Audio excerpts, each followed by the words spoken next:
മദ്രസ വിദ്യാഭ്യാസത്തിനെതിരെയുള്ള K T. ജലീലിൻ്റെ പരാമർശത്തെ വിമർശിച്ച് സമസ്ത അറിവും പ്രവൃത്തിയും രണ്ടാണെന്നും അറിവുള്ള എല്ലാവരും സന്മാർഗം പോകണമെന്നില്ല എന്നും Samastha Islam Mathavidyabhyasa board chairman K Moyinkutty master പറഞ്ഞു.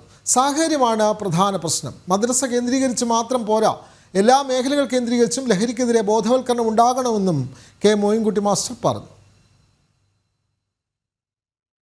ഇപ്പോൾ MDMA കൈവശം വെച്ചതിന്, കഞ്ചാവ് കടത്തിയതിന് ഒക്കെ പിടിക്കപ്പെട്ട ആളുകളെ പരിശോധിച്ചാൽ അവരെല്ലാവരും മദ്രസകളിൽ പോയിട്ടുണ്ട്.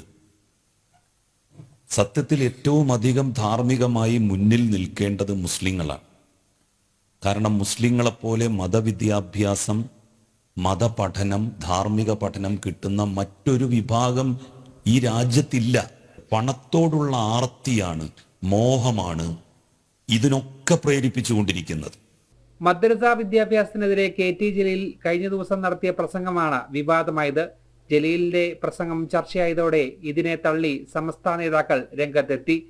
അറിവും പ്രവൃത്തിയും രണ്ടാണ് എന്ന സംസ്ഥാന നേതാക്കൾ മദ്രസ വിദ്യാഭ്യാസത്തെ ന്യായീകരിച്ചുകൊണ്ട് പറയുന്നു.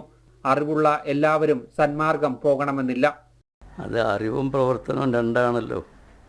ഇൽമും അത് പ്രകാരമുള്ള അമല്, അതായത് പ്രവർത്തിക്കുക, അത് രണ്ടും രണ്ടാണ്.